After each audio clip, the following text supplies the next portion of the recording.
Welcome to Starfleet Boy, where we have a casual and informal discussion about our beloved series, Star Trek.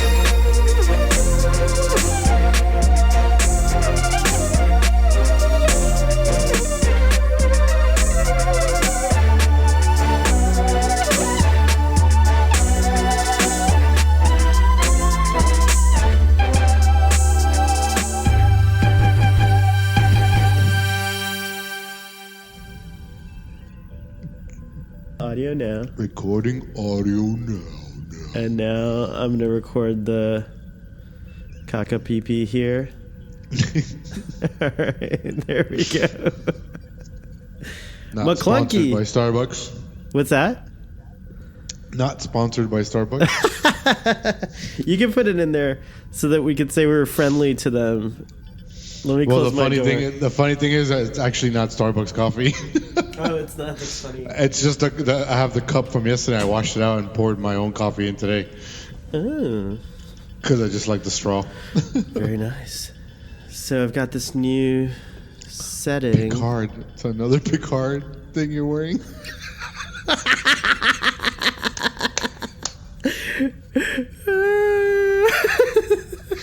I really hope the show's amazing, if anything, just for you. All right, let's clap. 1, 2, 3, clap. 1, 2, 3, clap. I don't know if Skype is going to put us full screen or... Hold on a second. I don't know if we're going to be full screen or these like weird panels. So if you could center yourself just a little bit. There you go. You're in the center. All right. Do we clap? Yeah, we clapped already. All right. We're back on another exciting episode of Starfleet Boy, where we have a casual and informal conversation. I'm not even drunk or anything. It's just being around you. We're back on another exciting episode of Starfleet, where we have a casual and informal conversation about Star Trek. Today we are focused on Force of Nature, which by the title you would have no idea what this episode is about. Yeah, it sounds a lot more epic than it is, too. The Force of Nature, and it's like, oh, yeah, like you're expecting like a space kraken or something. Right. You know, it's like, oh, I see a doggy back there, Riker. What's up, Riker? What's up, buddy? Go lay down, buddy. Speaking of Riker, one of the only notes I took for this. Oh no, that's next episode. Never mind. I didn't even take a note for Riker in this episode. Do you want to do the summary? Yeah, sure. All right, go. I think do you remember? Wait, today. Did you watch this one? I just watched it like 10 minutes ago or something. Oh, nice. Yeah. Okay. I tried to watch it. I mean, I put it on when I go to sleep at night. I put my phone really low and I lay it next to my ear. Oh my god! So that only I can hear the episode. My wife, it doesn't bother my wife. So I fall asleep with my phone right on my ear playing Star Trek. So at some point you fell asleep. I fell asleep to this episode. Then you watched the rest of it today. Yeah. And ironically, I woke up the same at some thing. point to the Pegasus.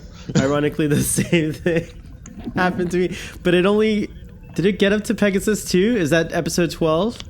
That's what it said on my thing. It said, like, I made it to episode 12 through my sleeping, which is really weird. Netflix at some point just realizes, oh, this person I think it's like 3 episodes, right? Or something, if you don't click. And then it asks you, right? Yeah. Must have asked me, and I said, sleeping. Speaking of sleep, have you ever had sleep paralysis? Yes, once. Dude, I had like the craziest. Terrifying. I've had it before, and it used to happen to me a lot when I was younger, and I learned how to counteract it, which is you just go back to sleep. And then when you do that, your body will wake up again because the whole thing is your brain woke up, but your body still thinks you're asleep, Right. so it's paralyzed, which is normal. Right. But this time, I woke up and I couldn't move, and I recognized that it was sleep paralysis, but it felt like something was in my bed with me, and so I thought it Right. was my cat, and I actually broke my hand free from sleep paralysis and grabbed something, and I was holding something. Like, I don't know what it was, but I was definitely holding it. And I kept saying Arthur, Arthur, thinking it was my cat. But I didn't, like, if you grab your cat, it's going to bite you or something. Yeah, or something. yeah. You're going to know. You're going to know for sure. I don't think I was grabbing anything. I think just my mind was tricking me into thinking this was real. And then when I finally I actually broke the sleep paralysis, which I've never done before. I usually try to go to back to sleep. And I woke up and I looked around, and my cat was fast asleep in his bed, in another room. So who knows? It was just looked at me Schisms. like- Is that the episode Schism? It's totally Schism. There's a few Dream episodes, right? Yeah. It's along in Star Trek history. Quite a few. All right, synopsis time. All right, so go for it. So the Enterprise is looking for a medical ship called the USS Fleming that was last seen in the Hakaris corridor. The corridor is the only safe passage through this particular region in space. Like a And briar patch. According to the nearby authority or people, the Hakarans, the only ship that passed through recently was a Ferengi ship. At the same time, Geordi thinks Spot is an evil cat that needs training. And he swears his And sister Jordan- trained her cat, which I don't believe. I don't believe Yeah, her. well, he has that weird joke where Data's like, oh, how'd she do it? He's like, oh, she held a piece of tuna between her boobs, basically. In her the cat would sit blouse. up. Jordy's sister's weird as fuck. She probably doesn't have a love interest like Geordi either. Oh god. Sorry. I tweeted once to LeVar Burton, like, what's up with that? Why didn't Geordi ever find love? Did he tweet you back? No. I always have my theory Probably that gets that question like 20 he's million married. times a day. He's married to warp drive engines. That's very true. Or to the warp drive. The Yeah. real LeVar Burton has a wife and a daughter, so he's not as unlucky as his TV counterpart. Yes, he found love. I found love. And Geordi's also having some rival with a little battle with a former Academy rival, and he's trying to improve the engine efficiency just to get it a little bit higher than this other guy. Oh, that's right. Yeah. It's a really weird episode. I actually Ferengi- I wrote only a few notes, and one was the engine competition and the cat stuff. That's what I wrote in my notes. It's kind of very randomly thrown in there, isn't it? It's just, Yeah, it's true. I mean, the engine thing at the end kind of gets connected because Geordi has that moment, but They have a couple of moments that I like the ending. I like where it goes. yeah, because Picard has that moment too, where they're at the midpoint of the episode, I would have ranked it like a 4, maybe even a 3. But then by the end, it got to my actual ranking, which is higher than that. Oh, neat. Okay, Which I won't cool spoil. to find I out. won't Yeah, spoil. we'll find out. Anyways, so the Ferengi, yeah. Yeah, so the crew talks to the Ferengi. The Ferengi are like, hey, yeah, we know which way they went, but we want the money. You know the Ferengi. Picard negotiates whatever. It's really quick, so undramatic. Just like, then Data's trying to train Spot.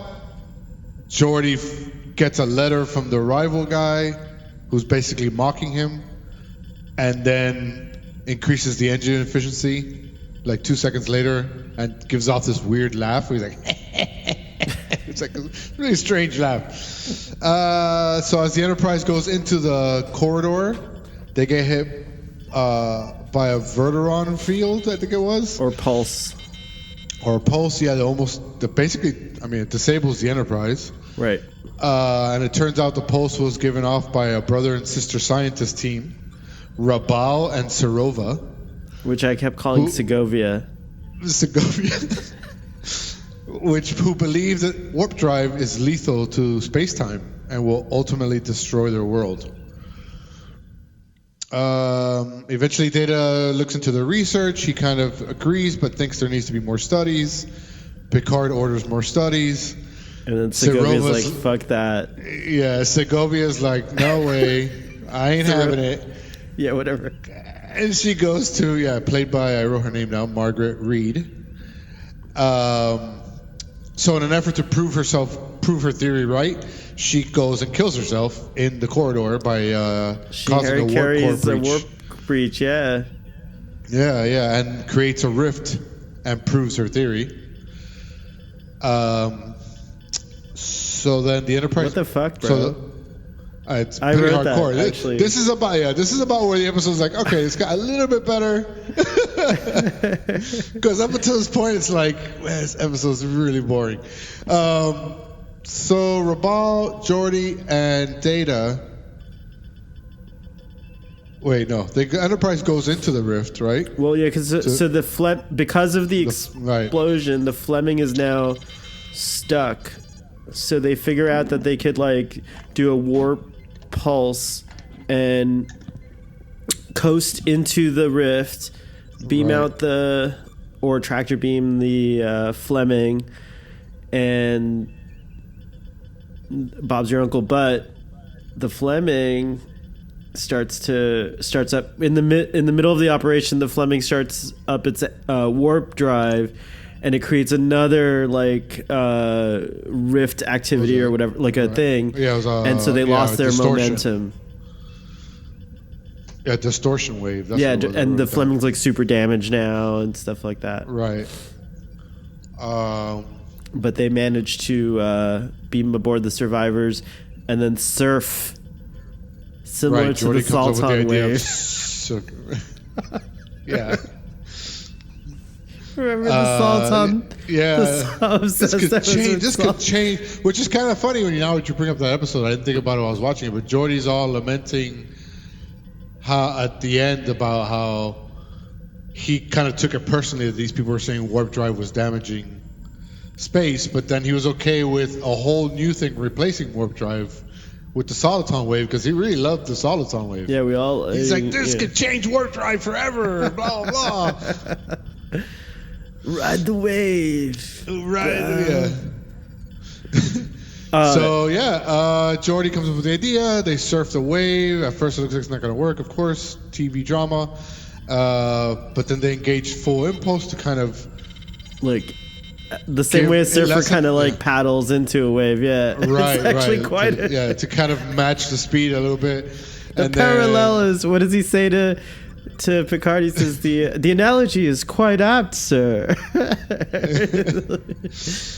And then the episode ends with a warp speed limit of 5 being imposed, except in cases of emergency, which is every episode of Star Trek. So it's basically an irrelevant warp speed limit. Yeah, they totally ignore it from this point on. And I didn't know, one thing I didn't realize, because when we saw this episode in high school, I remember we all were like, this is like, what is it, 30 years ago now? 30 plus years ago? Mm-hmm. And we were all like, this is so stupid, there's a warp speed limit. But it's only in these sectors where these rifts can grow. So it's not everywhere. But apparently there's a lot of them. Yeah. I just remember I'm all for an episode that's about, social political commentary. But I feel like this one, especially at the end when the guy straight up says something about his planet, the climate is already changing. And I was just like, yeah, it's a little bit too on the nose. But it was prescient, because back then it wasn't. We didn't learn shit from the episode. Basically, we didn't learn shit. I'm sorry to be so vulgar, but we didn't learn shit. Okay? It's true. Look at where we are 30 years later. It's really actually kind of tragic because the episode does try to hit you over the head with this message. It's like hello. It's like hello, and you're right. Like 30 years later, we've learned nothing. Maybe Greta Thunberg will help knock some sense into all of us. Or rewatching this episode now and realizing, holy shit, we haven't done anything really significant in 30 years. But that's not to say that there isn't a movement in the right direction. I mean, like, the way electric cars are today, I wouldn't have expected. And I don't know if you saw Bill Gates' Brain, the I haven't Netflix finished it, I don't think. thing. Excuse me. Well, he's working on something really interesting where he'll take what do you call it, nuclear fuel, the waste from nuclear reactions, and he can power new nuclear power plants with the waste with way more efficiency. So you could take all these buried plutonium, whatever it is. What is it? Like the rods or whatever, you know, like the nuclear fuel that's. I'm so sorry, I don't know more about this. I was trying to espouse science and and everything, and I'm like, that stuff in the radioactive barrels that's buried in Ohio. Nuclear waste. See, I was trying to look it up. Oh, cool. Thank you, researcher. Thank you, Data.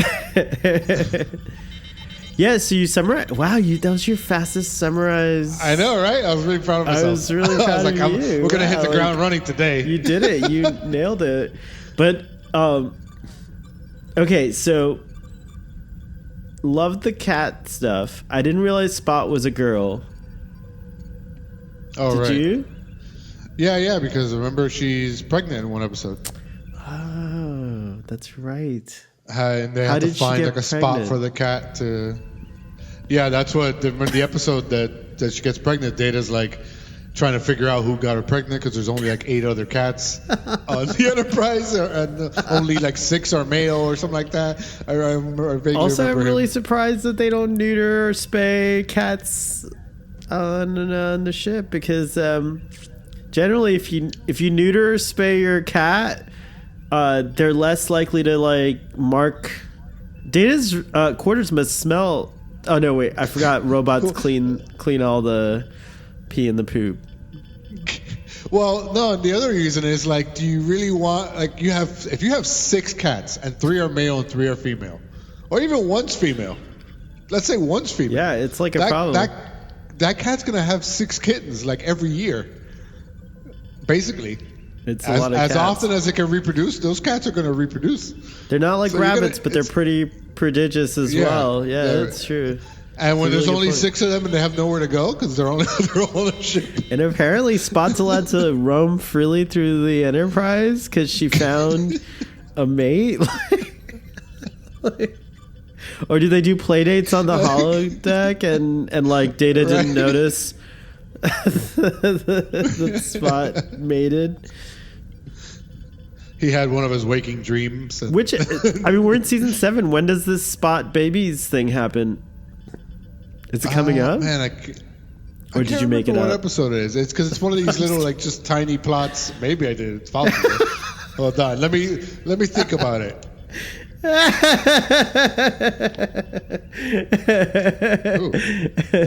Let me see. We talked about during your summary that there were some poignant moments. I actually was kind of pissed, and the episode really addresses it, that Segovia did this kamikaze maneuver, because 2 things. One, she's supposed to be this great visionary scientist who's seeing something, and I get it that she's frustrated that no one else sees this thing, right?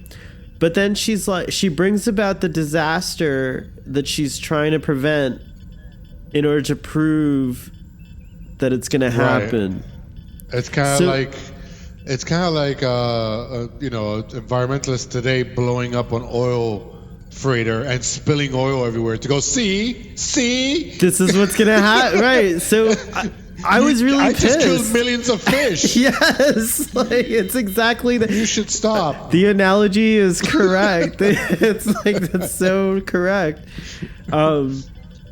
Yeah, so I was really pissed, and I was like, kind of like, everyone should be pissed at her. Right. And the brother is oddly like unemotional about it at first. A little while later, a few scenes later, he's kind of like talks about it, and he's well, he lamenting a was little shocked because like Right, Picard's I like, guess, we yeah. need your. Remember, he's just like. Because he's probably thinking Yeah, you're right, you're right, you're He's right. probably thinking the same thing. Like, what the fuck are you doing, for? sister? Like, why were you just like not thinking at all?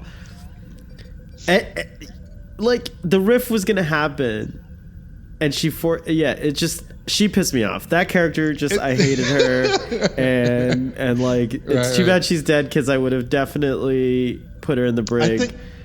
And I just think the episode was like it needed to start all that conversation earlier and get rid of all the spot stuff and all that. Like Well, make more I kinda room like- for kind of. I maybe actually they're- like the spot they're stuff, but- initially come. What's that? Well, I liked all that spot stuff, but it is weird that it halfway through the episode they beam aboard in engineering, and they're basically environmental terrorists. They are. Now that I think about it, it's like the brother less so. He's kind of just like following his sister, but yeah, it is a little weird. Yeah, it's so oddly written, but then I don't know. It's a It weird looks like it episode. was going to But be a two-parter, and then they condensed it into one episode, and they were like, because like the Daemon. It looked like there was going to be more going on with that whole right, because thing, that like too. comes and goes in like a second. The environmentalists don't come into almost halfway into the episode. It's true, and then it's like boom, boom, boom, boom, and we're done. It's very strange. I like how Picard's like, we're gonna deploy an environment matrix thing on your planet. It'll be a temporary solution. So that kind of like shows us that there is technology to kind of hold back climate change that could be catastrophic to the life on the planet. It's something I'm really hoping in the next 10 years is that like technologists and innovators and inventors really focus on technology that could remove maybe carbon and methane and some of the other greenhouse gases from the air. And there's already some promising concepts in this area. So hopefully we can do that, because we're going to need all the help we can get, because we basically haven't done anything. What do you think of that? I used to have an ex-girlfriend who was really into. She was worked in environmental, like legal stuff, and I would tell her, I said, this isn't going to be. I mean, obviously we need a culture change where we need to get away from like materialism and buying things constantly. But I also would tell her all the time, and she would laugh at me. I was like, we need a science fiction answer. We need science to get us out of this with technology that can quickly stop or reverse things, because we're not going to reverse it just by being better people. Yeah. We're beyond that point. We need technology to help reverse it. You know? Like I've read about an airplane that travels almost as fast as regular commercial jets, but doesn't use fuel. Jet fuel. Oh, what does it do? Yeah. It ionizes the air and passes it through its engine. So it's like using air, basically. It's really weird. It's a super early concept thing. But like stuff like that, like I remember reading a scientist in China who came up with like a vacuum that can suck carbon out of the air and basically compress it into bricks, sort of. Right, cubes. that's great. I think I read So the it's similar like, type of thing. yeah, Right, we need that, and then you launch all that shit into the sun, because the sun will take care of it. It's true. Do you know? Speaking of another science fiction franchise, I don't remember where I read this, but the issue of garbage came up on Coruscant. Could you imagine how much garbage Coruscant produces? Well, there's these gigantic kind of like holes that you see in Star Wars, like and they go deep underground or whatever on Coruscant.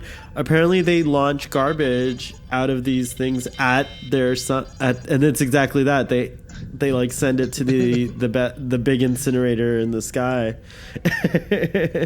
I remember when I first, I mean, you've known me since we were kids. When I first started writing stories, one of the first like science fiction stories I wrote, I was writing kind of like the world building stuff, you know? And I remember one of the things explicitly was talking about how we started sending our garbage into the sun. Like we just collect garbage and send it into the sun. And send it, and I that wonder way why it was, we don't do that. I don't know. Is it possible? I mean, I don't see why not. If we could land on Mars. But then would it really help? Because then all the exhaust from rocket ships carrying tons and tons of... I mean, it's hard and if also there's to an get... accident and it explodes in the atmosphere and all this garbage... There's an episode of Futurama where they launched garbage into space, and then around this time, and then the show takes place 1,000 years later, where it's like a garbage ball now. It's coming back to Earth as a giant ass ball of ancient garbage. Speaking of garbage, this week we had a little mini environmental disaster right here in South Florida, where I live in the Homestead area, not too far from my home, far enough that you don't remember that it's there because no smells or anything like that, but close enough that when things like this happen, you're like, oh gosh, it's there. There's a landfill called Mount Trashmore. There's been others in South Florida. We know that there's one up north that's now a park. Yeah. Oddly enough. Well, South Miami Senior used to be a landfill. Right. I understand that. And that's why you can't... This is the high school we went to, audience. And you couldn't be out on the field during electric storms because there was a lot of metal. It was like a metal scrap. And lightning goes straight to the field. In fact, we've talked about this on Starfleet Board, but I think a coach got killed. Mm-hmm. And maybe even a student. Yeah, no, he did. It was. I think you were probably a freshman. I think I was a junior or senior when that happened. Yeah, because my friend was on the football. A couple friends were on the football team. Crazy stuff. Even though a secret part of me always thought, if I get struck by lightning, maybe I'll be the lucky one that gets powers. It's like zapped, or one of those. You'll be the bright burn of the world. The one superhero. No, jeez. Oh my goodness. I'm just glad I've always been nice to you. Except for that one time. What else can we say about this episode? Well, I do want to mention that one, even though it is kind of a flimsy episode, there's that one moment with Geordi lamenting that he kind of took it personally and let his kind of ego not see the reality of what was going on because he loves warp drive and she's blaming warp drive, which again is a big thing that... Data mentioned something too that I hadn't really thought of, that the way the sister was adversarial. He said that, yeah. Right, made people not want to see her point of view. And I think that's still very true today, where you have to approach people in a certain way. It's just, yeah, it's like so obvious. Like no one really responds to an adversarial approach, yet so many people start with that or lead with like that kind of an approach. Not our president notwithstanding, but like no, but I even think about myself. Like I've always been pro the environment, very pro helping animals and stuff like that, and I've thought about the ways I've tried to talk to, because I'm frustrated by the fact that we're still far behind. So when I have to talk to somebody who doesn't even believe in it, it's very frustrating. Like, well, and she's had this conversation like 30 times. So by the time she got to Geordi, we have to give her a little credit. She's just beside herself. But there is, I feel like there is something extra about her, because who goes and like brings about the disaster that you're trying to prevent? Like, I think she really lost sight of what's really important. It's like, like, fuck off. She's like, fuck it, you don't believe me. She was really taking it personal, and I think that was her mistake. And I think that's a message to activists. Like, I think all of us have been passionate about something where we felt we had to go into activism, and I believe activism is actually a great, healthy part of life, and it's brought forth so much good, more good than bad. But I think this is an example of activism gone into extremism. Right. Extreme right. activism. if you And will. I think the important thing is too, or something I learned over the years, is meeting people. I forget what the exact phrasing is. There's a saying for it, but it's like meeting people where they're at. So if I know somebody is, let's say, like for instance, my best friend, he's a car person. He loves cars. And so you present the future in a way that is not adversarial to him. So like, yeah, cars give off a lot of pollution. So I told him, what you care about is the speed of a car and having speed and power.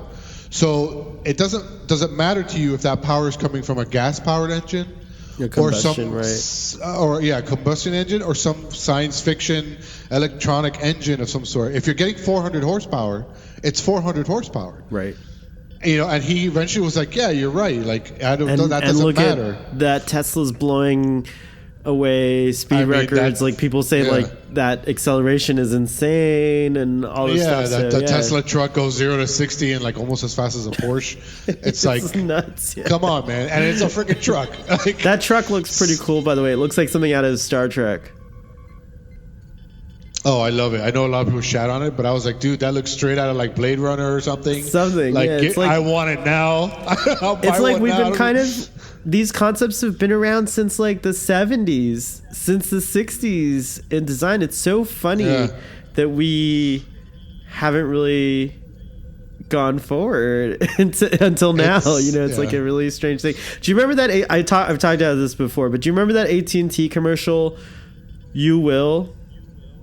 And it showed like people talking to their relatives on a video phone. It showed a toll booth-less highway. It showed like all kinds of things like that are now reality. But it was supposed to be like You Will this year. Yeah. Not You Will 30 years from now. Well, I clearly remember like in the mid 90s at some point, video phones like becoming like, oh, that's it, they're coming. And it was like these like choppy like, hi Starfleet boy, and then they disappeared. And I was like, well, I guess that's not coming. And then all of a sudden we get smartphones. Right. And the it's iPhone, like, really, we must give credit. And FaceTime and blah, blah. Like now it's like normal. FaceTime's so huge that they do it in Star Wars, except it's called Force Time. I knew that was coming. You tell I'm Force so predictable. Time. Now with object transport. Yes. Can you imagine? I'm like, hey, Ruben, you seem a little thirsty. I'm gonna force time this water over to you. Here, try this Colombian coffee I just got. Very good. What else? Let's see. Oh, this wasn't clear to me. The guy that Geordi was in competition was he on the Fleming? No, I think it was just some random ship altogether. Other engineer, right? Yeah. Okay. Kaplan. His name was Kaplan, and he was the engineer of the Intrepid. Oh, it was the Intrepid. How is the Intrepid even trying to compete with the Enterprise D? I do like that he mentions, he's like, well, we are the flagship. We've got to be the best. Right. It's kind of true. There is that expectation. But it's like, how did that start? So, like, you're the engineer of one ship, I'm the engineer of another. One of them had to call the other and be like, hey, bro, I got my engine efficiency up. I got my engine efficiency, bitch. You remember when Geordi went off to Risa, or when he got caught up in, like, he forgot his, like, engine maintenance or whatever for, like, a couple months, and Kaplan, who gets, like, so bored that he reads the reports of like all the other ships, right? He's just like, well, he's like, I have nothing else to do on my ship, so I'm going to read the efficiency reports from the Enterprise. I mean, my energy efficiency is high already, so I don't have anything to do. Let me read these other ships. What the Intrepid must be on, like some kind of like really uneventful routine, like for them to be so on top of these things. He's just scrolling through engine reports of other ships. I can totally see like the way the message comes through on the L cars. It's like the Enterprise efficiency numbers circled in yellow with a WTF question mark, signed Kaplan. And Geordi's like, what? I can't believe this. Picard has this at the end note to the episode. He says, "All my life, I've been doing this like exploration, Right. and here all this time, I didn't realize that like the vehicle through which I'm doing it is actually harming the thing that I love." Right. And I like all that, but I think other than a mention of the warp speed limit later on, we don't have any other implications about this. None. I would love it. I don't think it's going to happen. I'm sorry, I cut you off, but the one mention I believe is Admiral saying, "Oh, you could break the warp speed limit for this." Is it Insurrection? Is it the movie Insurrection? Oh, it's another episode. Okay. It's a few episodes from now. I forget. It might be the Pegasus episode that's coming up. Because they need to get to that. That's right. To that find is when I think it is when that happens. I want to say it's the Pegasus episode. It's true. I think it is that episode. And so that's the only mention. That's the only mention of it, and then we don't get it again. I would be totally cool with seeing a new type of propulsion system in Star Trek Picard. I think Discovery tried to do this, which it could never have succeeded with because like, how do you explain going from like the dash drive, the displacement activated spore hub drive? Don't ask me why I know that. That's impressive though. That's like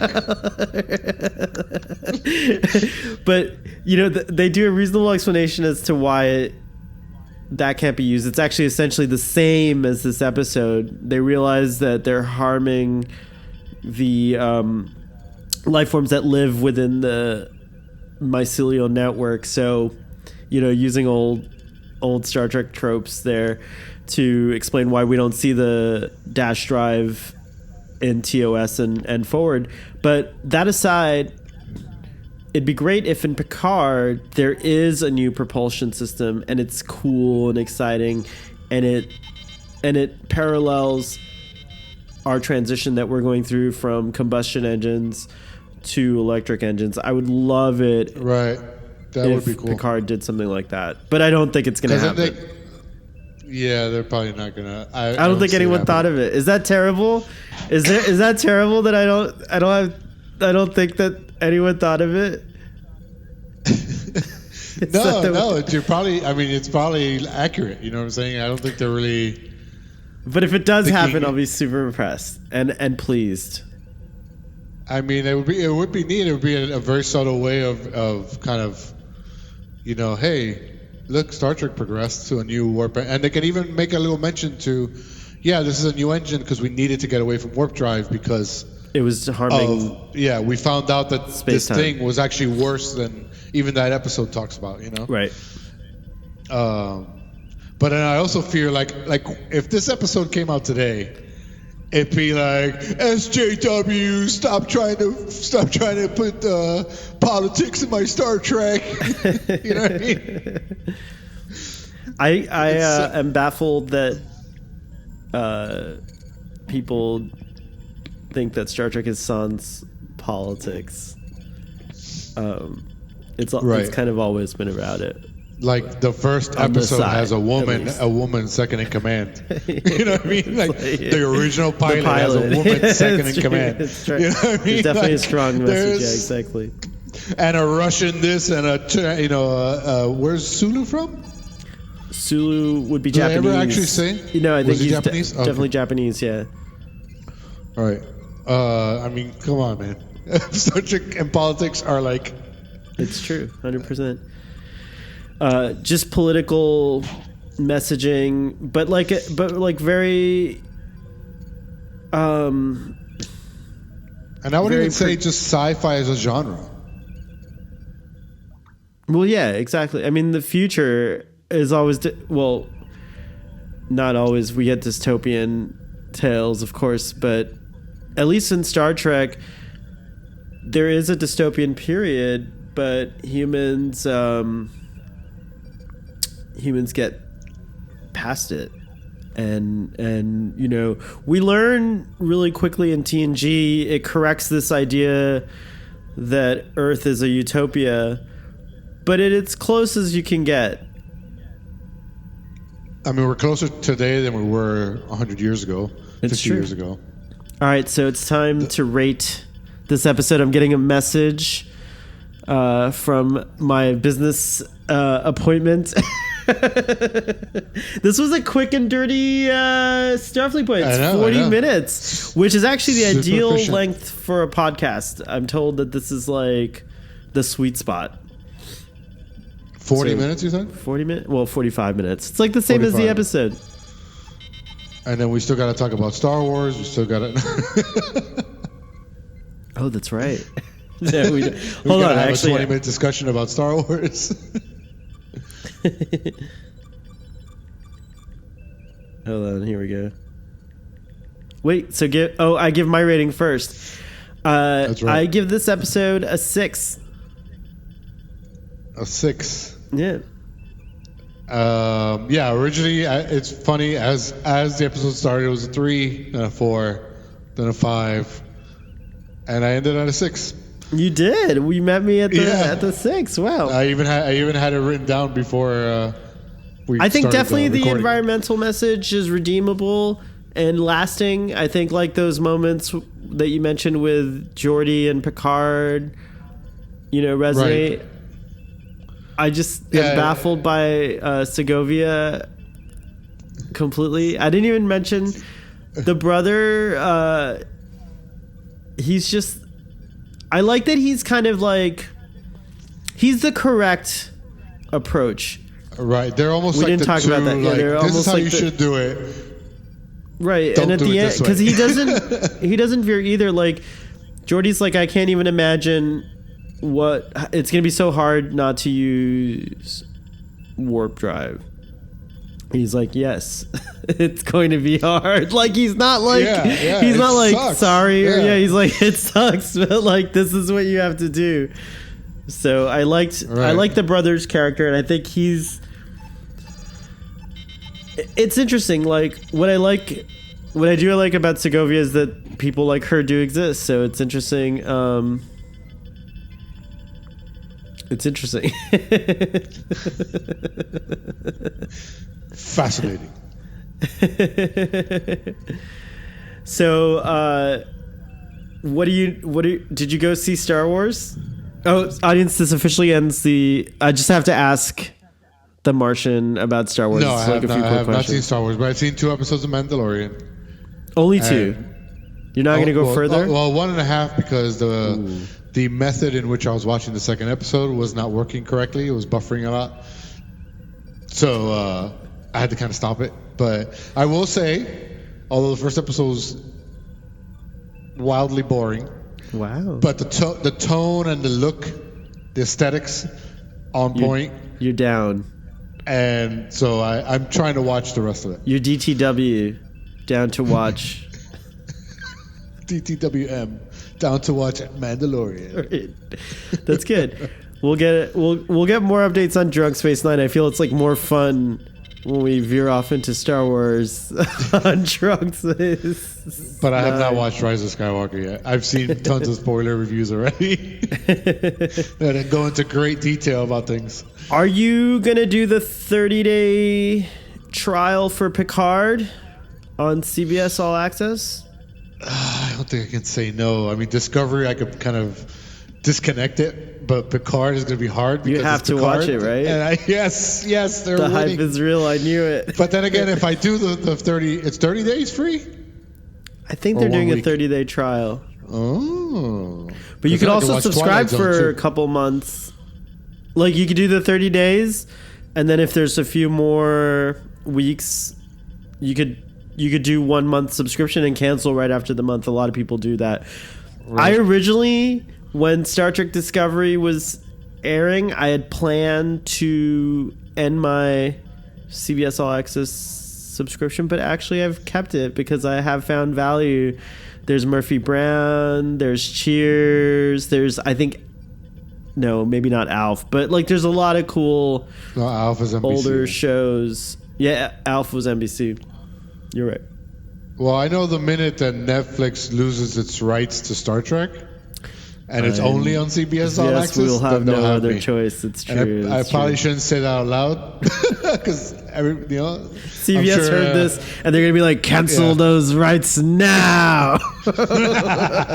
Just wait till 2020. Any whatever. chance you saw the short tracks prelude to the Picard series called Children of Mars? Children of Mars? No, I haven't watched it, but it looks interesting. Check it out if you get a chance, and watch our discussion. We did a discussion yesterday. I think it's our most controversial discussion yet. But I'd be curious to hear your thoughts on that, and I'm so excited about Picard. I know we could talk about this online, but you're welcome to come over for the premiere and hang out here and watch it. When does it come out again? It's the 23rd, the Thursday. But I'm even willing to do another party on Friday or Saturday. We can watch it as many times.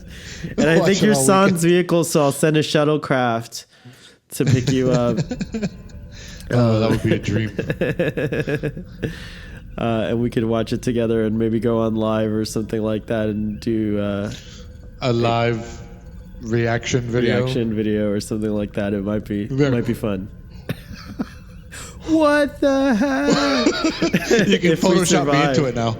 If we even survive. What would be the thing that you're most hopeful that we'll see in Star Trek Picard that's linked to TNG?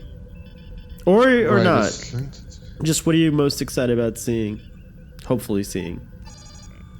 Man, I don't know, because I'm kind of just opposed to the idea in general. Like, I really rather not see a Picard show than see one, unless it turns out to be good, of course. Wow, I'm one of those people. You're like, just it's better if it had laid to rest. It all started with the prequels. I was like, I don't need more Star Wars movies. We have 3 amazing movies. Why are you guys trying to push it? Be greedy. Like, just accept that we have 3 amazing movies. Now we have 7 really bad movies and 3 amazing movies. Wait, do you mean 6 or whatever amount? The prequels, the Disney trilogy, Rogue One, Solo, and I'll leave Mandalorian out of it. So we got like 11 movies now. Like I 3 of them are still. I love 3 of the them are still good. prequels. I think they're a great. They're like adding MSG on top of Star Wars. And the sequels are like hot sauce. It's like, oh, I already have this MSG. Let me add this hot sauce. Let's just take it up a notch. But you haven't gone to see The Rise of Skywalker. No. I mean, I know the whole movie basically from start to finish. But maybe I guess for Picard, I will say maybe more exploration of his kind of relationship with the Borg, because I always found that really fascinating. It looks like we're heading in that direction. So I think you'll be fulfilled as far as that goes. I'm just really worried. Although, I'm just really worried it's going to be dark as fuck. Oh, like kind of like gritty and whatever. Well, I don't mind the grit. It's just no hope. Like, I'm just afraid that it's going to like portray a really kind of bleak future. And Discovery being set 1,000 years in the future, its trailers are hinting that the Federation like died. So it's an interesting that part scares me. But I might love it. We'll see. Well, I mean, Star Trek's always been about social commentary. So if they're gonna make a comment about how the Federation kind of rested on its laurels, got too full of itself, I mean, look at what Disney did with Star Wars, states of the world, like the Jedi suck, the Jedis are failures, rise of Palpatine, like, you know what I mean? Like, it's weird. It's weird. Yeah, to me, Star Trek's always about looking forward and a hopeful, with a hopeful eyes. So I would like that kept to some degree. Well, on that note, I think we can look forward to our next meeting, Martian, with a hopeful eye. Our next episode is going to be Inheritance. An episode that is very surprising because I remember it's like we found out, Data has his mom still out there. All right, Data's mom episode. All right. Ending this one